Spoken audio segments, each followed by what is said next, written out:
অনেক আপুরাই জানতে চাচ্ছেন যে সালফেট মুক্ত শ্যাম্পু ব্যবহার করার সুবিধা এবং সানস্ক্রিন শ্যাম্পুতে কি সালফেট আছে কিনা এটা অনেকে জানতে চাচ্ছেন।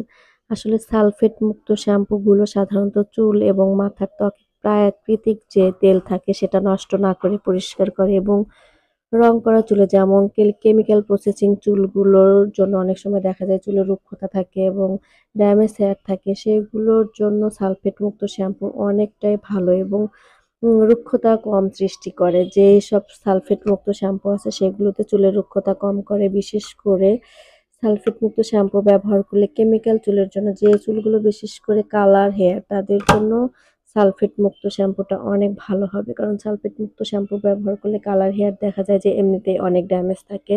কিন্তু আপনি যদি সালফেট মুক্ত শ্যাম্পু ব্যবহার করেন তাহলে দেখবেন কালার হেয়ারটা কালার যেমন অনেক আপুরাই জানতে চাচ্ছেন যে সালফেট মুক্ত শ্যাম্পু ব্যবহার করার সুবিধা এবং সানস্ক্রিন শ্যাম্পুতে কি সালফেট আছে কিনা এটা অনেকে জানতে চাচ্ছেন। আসলে সালফেট মুক্ত শ্যাম্পুগুলো সাধারণত চুল এবং মাথার ত্বকে প্রাকৃতিক যে তেল থাকে সেটা নষ্ট না করে পরিষ্কার করে এবং রং করা চুলে যেমন কেমিক্যাল প্রসেসিং চুলগুলোর জন্য অনেক সময় দেখা যায় চুলে রুক্ষতা থাকে এবং ড্যামেজ হেয়ার থাকে সেগুলোর জন্য সালফেট মুক্ত শ্যাম্পু অনেকটাই ভালো এবং রুক্ষতা কম সৃষ্টি করে। যেসব সালফেট মুক্ত শ্যাম্পু আছে সেগুলোতে চুলের রুক্ষতা কম করে। বিশেষ করে সালফেট মুক্ত শ্যাম্পু ব্যবহার করলে কেমিক্যাল চুলের জন্য যে চুলগুলো বিশেষ করে কালার হেয়ার তাদের জন্য সালফেট মুক্ত শ্যাম্পুটা অনেক ভালো হবে। কারণ সালফেট মুক্ত শ্যাম্পু ব্যবহার করলে কালার হেয়ার দেখা যায় যে এমনিতেই অনেক ড্যামেজ থাকে।